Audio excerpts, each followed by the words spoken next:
Aujourd'hui, je vais te parler d'un chiffre qui brille, qui aimante, qui déplace des montagnes quand il est bien aligné. Je te parle de la puissance magnétique du succès du 8. Le 8, c'est la carte du pouvoir, de l'abondance, du succès. C'est une énergie très forte, solide, ancrée, mais comme toute puissance, elle peut soit élever, soit écraser. Alors, si tu es un 8, que ce soit en carte de naissance ou en carte de personnalité, tu portes en toi une grande force de réalisation. Tu es probablement quelqu'un de déterminé, d'ambitieux, avec une énergie constante, qui cherche à réussir dans tout ce que tu fais.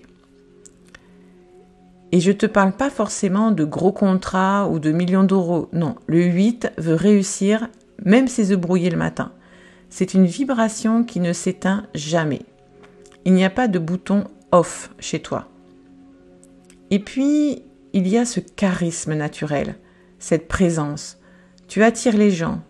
C'est un fait énergétique. Mais attention, cette force d'attraction, c'est comme un aimant brut. Elle attire tout, pas seulement le bon.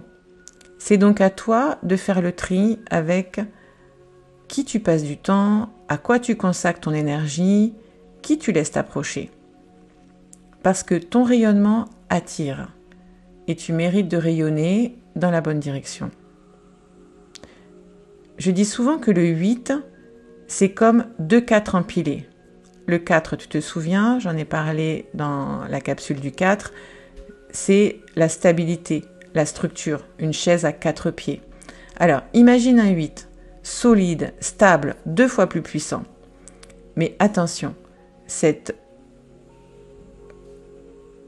énergie doit avoir une base solide, une fondation solide.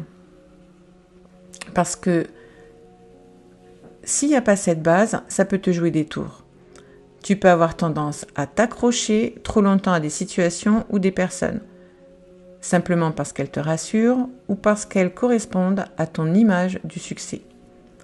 Parfois, tu restes même quand ton cœur te dit de partir, juste parce que tu ne veux pas échouer. Et là, on touche l'ombre du 8, parce que mal aligné, ce pouvoir se transforme.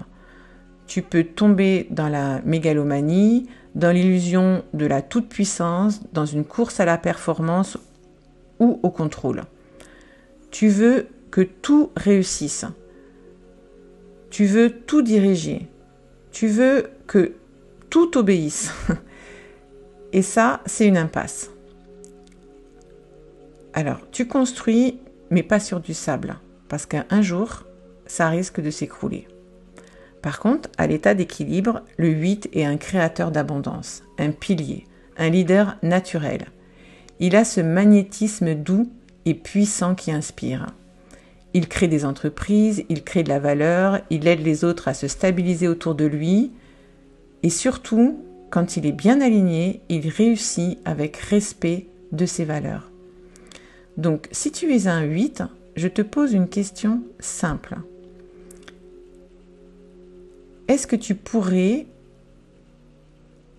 ou plutôt, est-ce que tu poursuis une idée du succès ou ton idée du succès?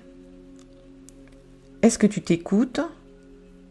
Est-ce que tu écoutes les gens qui te respectent pour qui tu es? Est-ce que tu t'entoures des gens aussi qui te respectent pour qui tu es? Est-ce que ton ambition nourrit ton âme ou seulement ton image?